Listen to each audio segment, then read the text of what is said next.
En el capítulo 17 vamos a ver un ejemplo perfecto de lo que es la colaboración del hombre con Dios. Moisés va a golpear una roca, Dios hace que salga agua. Moisés ora, Josué pelea, Dios hace que ganen una batalla.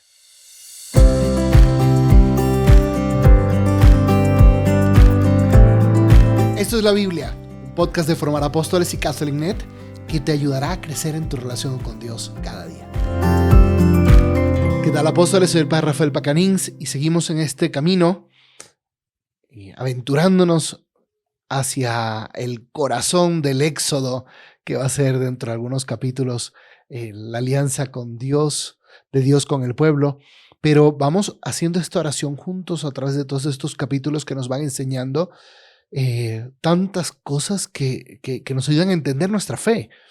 Somos el pueblo elegido por Dios, el pueblo salvado por Dios, somos el pueblo liberado por Dios, el pueblo que goza de las promesas de Dios y ve su cumplimiento, el pueblo que sabe cómo darle culto a Dios, el culto que a Él le agrada. Todo esto nos tiene que ayudar a fortalecer nuestra identidad. Somos la Iglesia Católica, somos de Dios, somos su pueblo. ¿Y todo esto para qué? Para que tengamos mucha más valentía y sepamos que necesitamos salir a ser discípulos a todas las naciones, como Cristo nos envió. Que todo esto nos siga alimentando nuestra oración de todos los días. Vamos entonces a iniciar con una oración y procedemos a la lectura del capítulo 17. En el nombre del Padre, del Hijo, del Espíritu Santo. Amén. Habla, Señor, que tu siervo escucha. Que tu palabra sea mi alimento de cada día. Que sea agua viva que me refresca y lámpara luminosa para mis pasos. Que como el fuego ardiente tu palabra queme mis entrañas y como espada afilada penetre mi corazón. Que tu Espíritu Santo despierte hoy mis oídos como discípulo, para que meditando tu palabra como María, la Sagrada Escritura inspire mis pensamientos, palabras y acciones de cada día. Amén. Capítulo 17. Toda la comunidad de los israelitas partió del desierto de Sin y avanzó por etapas, conforme a la orden del Señor. Cuando acamparon en Refidim, no había agua para beber. Entonces acusaron a Moisés y le dijeron: «Danos agua para que podamos beber». Moisés les respondió: «¿Por qué me acusan? ¿Por qué provocan al Señor?». Pero el pueblo, torturado por la sed, protestó contra Moisés y decían: «¿Para qué nos hiciste salir de Egipto? ¿Solo para hacernos morir de sed, junto con nuestros hijos y nuestro ganado?». Moisés pidió auxilio al Señor y le dijo: «¿Cómo tengo que comportarme con este pueblo si falta poco para que me maten a pedradas?». El Señor respondió a Moisés: «Pasa delante del pueblo acompañado de algunos ancianos de Israel y lleva en tu mano el bastón con que golpeaste las aguas del Nilo. Ve, porque yo estaré delante de ti, allá sobre la roca, en Horeb. Tú golpearás la roca y de ella brotará agua para que beba el pueblo». Así lo hizo Moisés a la vista de los ancianos de Israel. Aquel lugar recibió el nombre de Masá, que significa provocación, y de Meribá, que significa querella, a causa de la acusación de los israelitas y porque ellos provocaron al Señor cuando dijeron: ¿El Señor está realmente entre nosotros o no? Después vinieron los amalecitas y atacaron a Israel en Refidim. Moisés dijo a Josué: «Elige a algunos de nuestros hombres y ve mañana a combatir contra Amalec. Yo estaré de pie sobre la cima del monte y tendré en mi mano el bastón de Dios». Josué hizo lo que le había dicho Moisés y fue a combatir contra los amalecitas. Entretanto, Moisés, Aarón y Hur habían subido a la cima del monte, y mientras Moisés tenía los brazos levantados, vencía a Israel, pero cuando los dejaba caer, prevalecía Amalec. Como Moisés tenía los brazos muy cansados, ellos tomaron una piedra y la pusieron donde él estaba. Moisés se sentó sobre la piedra, mientras Aarón y Hur le sostenían los brazos, uno a cada lado. Así sus brazos se mantuvieron firmes hasta la puesta del sol. De esa manera, Josué derrotó a Amalec y a sus tropas al filo de la espada. El Señor dijo a Moisés: escribe esto en un documento como memorial y grábalo en los oídos de Josué. Yo borraré debajo del cielo el recuerdo de Amalec. Luego Moisés edificó un altar al que llamó: El Señor es mi estandarte.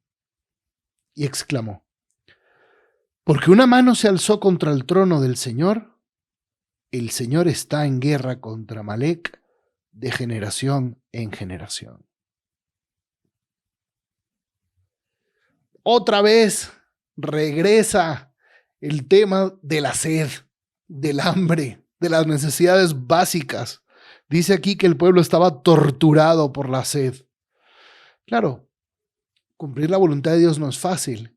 Ser liberado de nuestras dificultades no es fácil. No es fácil el cumplir la voluntad de Dios. Nos va a dar sed. Nos va a dar sed.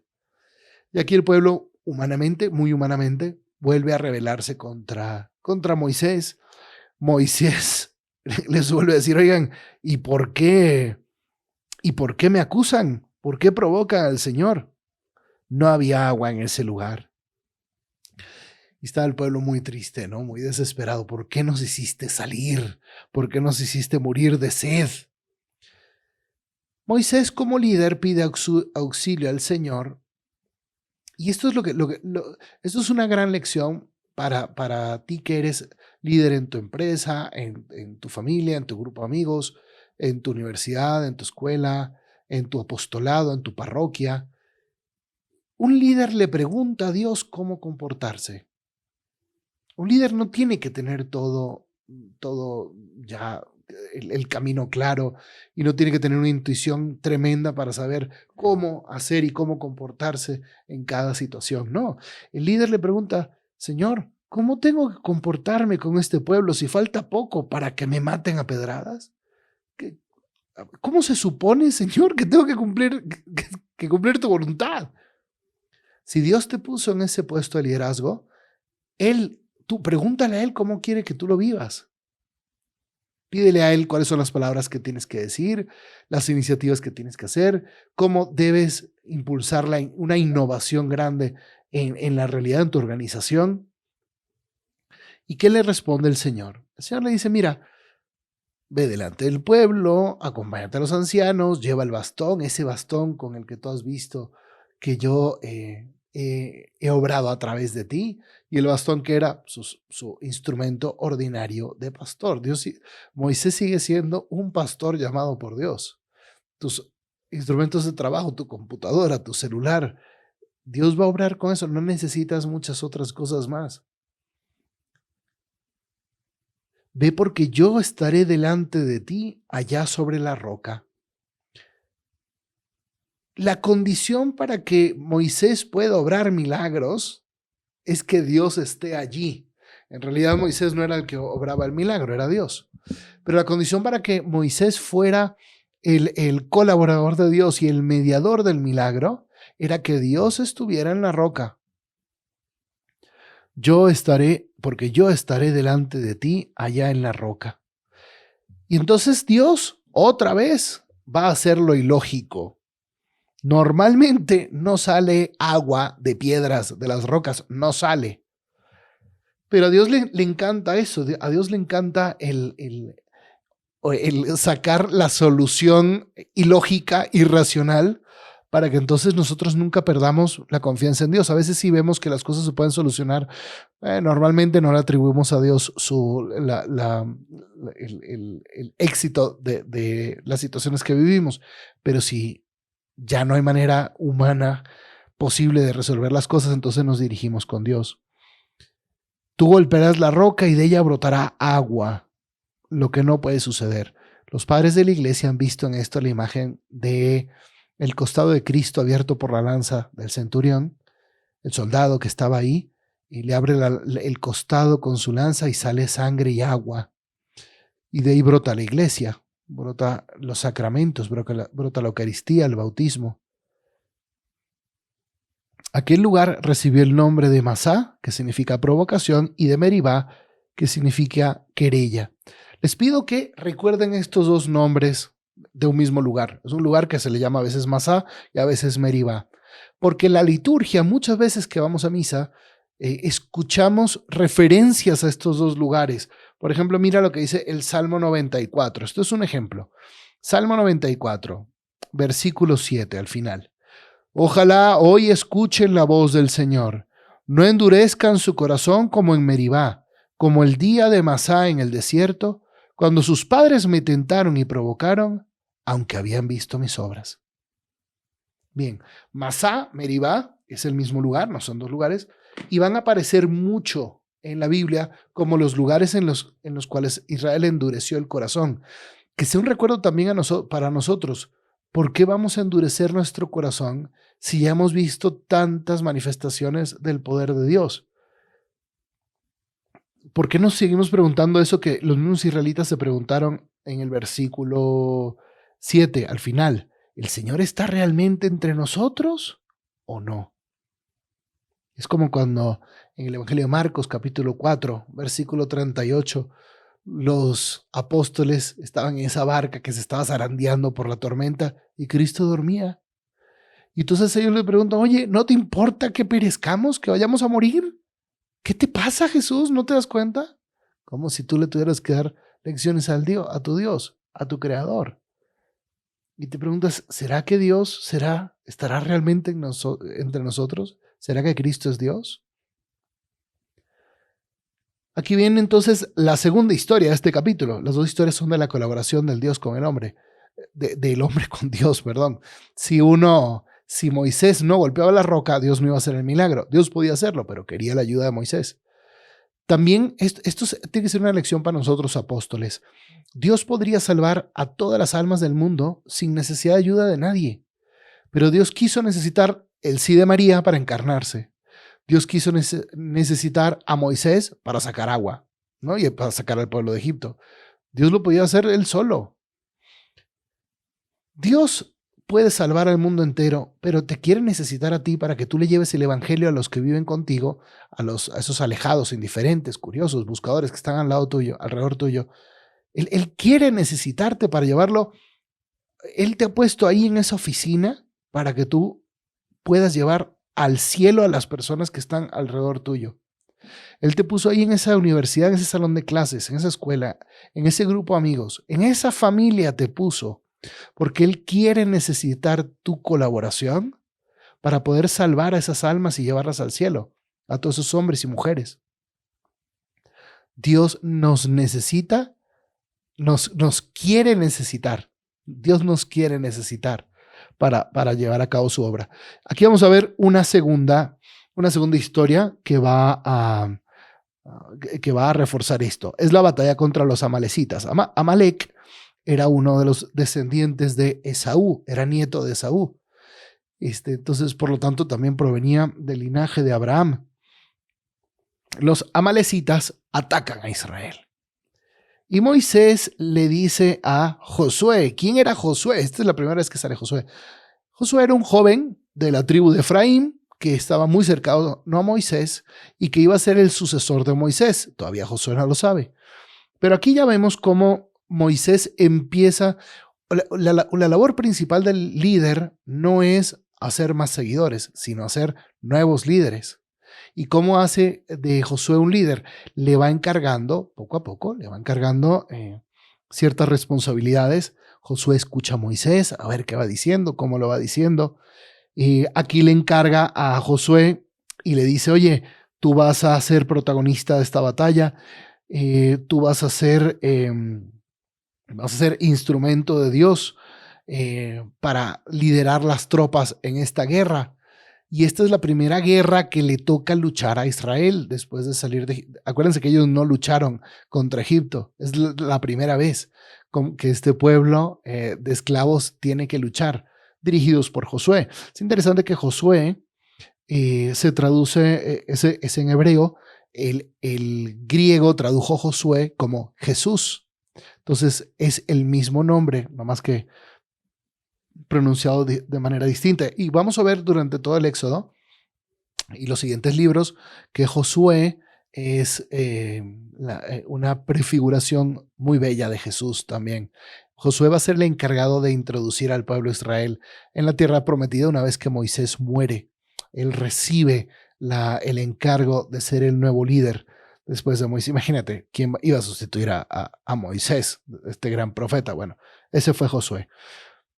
Entonces, lo que le dice Moisés es, tú vas a ir a la batalla a combatir a los amalecitas y yo me voy a ir a orar, a interceder. Entonces Moisés le pide a Aarón, su hermano, y a Hur. Hur era de la tribu de Judá, era un amigo de ellos.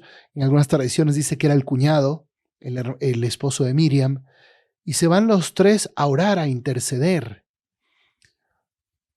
Moisés normalmente sabía que las batallas se ganaban peleando, pero ahora ya tenía la convicción de que las batallas se ganaban.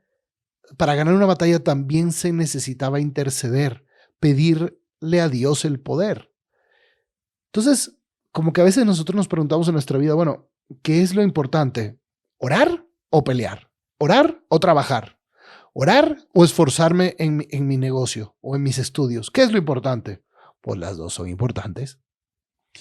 Es importantísimo que nosotros en la iglesia, además de todas las estrategias y planeaciones, todo lo que organizamos, todas las misiones, retiros, actividades asistenciales, etcétera, eso está muy bien. Pero también, y sobre todo los líderes, tienen que dedicar espacios largos a la intercesión. Y lo más recomendable sería que tuviéramos un equipo, un grupo de intercesores que se ayuden entre sí. Más adelante vamos a ver que este Moisés tenía los brazos levantados, y mientras tenía los brazos levantados, que es símbolo de la intercesión, cuando yo estoy pidiéndole a Dios, cuando tenía los brazos levantados, Israel ganaba, y cuando los bajaba, Israel perdía y los amalecitas los machacaban. ¿Y qué hacían Aarón y Hur? Le sostenían los brazos, trajeron unas piedras, Moisés se sienta en las piedras y estos dos le levantaban los brazos para que Moisés siguiera siendo el intercesor. Esta es la imagen más clara de la batalla espiritual. Se necesita un equipo de intercesores. Muchas veces nos cuentan los exorcistas que cuando ellos tienen esos momentos de confrontación tan fuerte con el diablo para expulsarlo de la vida de alguna persona poseída, tienen al lado un grupo de intercesores que está ahí, intercediendo, pidiéndole a Dios, Señor, con tu poder, destruye a Satanás, expúlsalo de la vida de esta persona, de esta familia. Pero también nosotros, si nosotros estamos trabajando por la evangelización y queremos realmente que Dios reine, queremos hacer discípulos a todas las naciones, pues necesitamos entender que la fuerza está en la intercesión. Conozco algunos grupos que hacen misiones en África o en algunos continentes menos evangelizados, y estos grupos, antes de que llegue el grupo de evangelizadores o de misioneros, el equipo de misioneros a un pueblo, primero mandan un equipo de intercesores y están ahí una semana, 2 semanas intercediendo hasta que el Espíritu Santo les dice, ok, ya pueden llegar los misioneros. Y entonces llegan los misioneros. Y se intercede fuerte, se intercede con oración, con ayuno, con el rezo del rosario, con la lectura de la palabra de Dios. Es un compromiso. Hay quienes sienten en su corazón un carisma fuerte de ser intercesores. Bueno, necesitamos que los intercesores se organicen en grupos y que ellos sean los que van sosteniendo las batallas, las estrategias humanas con su intercesión. Son los que van escuchando a Dios y que nos van ayudando con sus profecías, con sus palabras, para entender hacia dónde tenemos que dirigir la barca. Una muestra muy evidente de la intercesión en la Iglesia Católica son las religiosas y religiosos contemplativos, los monjes de clausura, las monjas de clausura. Ellos son los que van haciendo, ese es el corazón de la Iglesia. Son los que están constantemente en adoración, en oración, ofreciendo sacrificios, ayunos, sacrificios espirituales, corporales, para que los misioneros en la iglesia, los que estamos en la vida activa, podamos tener éxito en las batallas que estamos librando. Nunca un Moisés sin un Josué, pero nunca un Josué sin un Moisés. Y esto fue una lección tan fuerte, la necesidad de orar, porque Dios iba a darles la victoria al ejército capitaneado por Josué, que el Señor le dice a Moisés: escribe esto en un documento como memorial. En varios lugares vamos a ver que Dios explícitamente le va a pedir a Moisés que escriba, porque eran palabras que Dios no quería que se perdieran, realidades que Dios no quería que se perdieran. De ahí poco a poco, además de las tradiciones orales que hemos estado escuchando, se fue conformando ya lo que nosotros hoy conocemos como la Torá o el Pentateuco. Y luego Moisés edificó un altar al que llamó: el Señor es mi estandarte, es decir, mi bandera. El Señor es mi bandera. Mi identidad es la que me da Dios. Mi fuerza es la que me da Dios. En las banderas uno pone su escudo y los símbolos de su fuerza, de su realeza. Moisés decía: no, Yahvé es mi bandera. No necesito ningún poder humano. No necesito ni siquiera tener experiencia en guerra. Esta era la primera batalla en absoluto de Israel. Y antes no hemos leído de que los ejércitos se estuvieran ejercitando para las batallas, ¿no? Es la primera. Y la ganaron. Y Dios dice: yo borraré bajo el cielo el recuerdo de Amalek por haberlos atacado. Amalek, al parecer, un pueblo que estaba hacia el sur, los amalecitas estaban hacia el sur de Canaán, ahí por el desierto que estaban atravesando. Era un pueblo seminómada, y que luego ya, después, su memoria solamente queda aquí en la Biblia, porque era un pueblo que atacó al pueblo de Dios. A lo mejor Amalek tenía muchísima experiencia en guerra, pero el pueblo de Israel tenía a Yahvé como su bandera. ¿Tú tienes a Yahvé como tu única fuerza? ¿Cuánto tiempo le dedicas tú a orar, a interceder por tus batallas? ¿Tienes un equipo de intercesores? Tú puedes ahora escribirle a alguien y decirle: oye, oigan todos ustedes, les pido oraciones por esto, y sabes que van a estar orando. ¿Tú reconoces cuando la batalla que tú ganas realmente la ganó Dios y no tu estrategia? ¿No será hoy que Dios nos está invitando a orar con más fuerza, con más intercesión, con más decisión, a ser intercesores? En Hebreos capítulo 7, versículo 25 dice que Jesucristo está en el cielo para interceder eternamente por nosotros. Esa es su misión, ser intercesores. ¿Qué tal si hoy levantamos más las manos en intercesión para pedirle a Dios por el bien del mundo? Oremos. Señor, levanto mis manos hacia ti, suplicándote que me concedas la victoria en las batallas que estoy viviendo. Dame, Señor, la victoria. Tú eres mi bandera, tú eres mi fuerza. Saca agua de las rocas que tengo enfrente de mí. Demuéstrame ahí tu presencia. Haz lo ilógico en mi vida, lo irracional. Yo lo espero, Señor. Espero tu manifestación y tus milagros. Amén. Si te gustó este episodio, suscríbete, dale like, síguenos en nuestras redes sociales. También visita el sitio formarapostoles.com para que puedas descargar ahí tu ebook de regalo. Pero sobre todo, no te olvides de reenviar este episodio a otro apóstol que le pueda ayudar en su misión de hacer discípulos en su realidad. Dios te bendiga.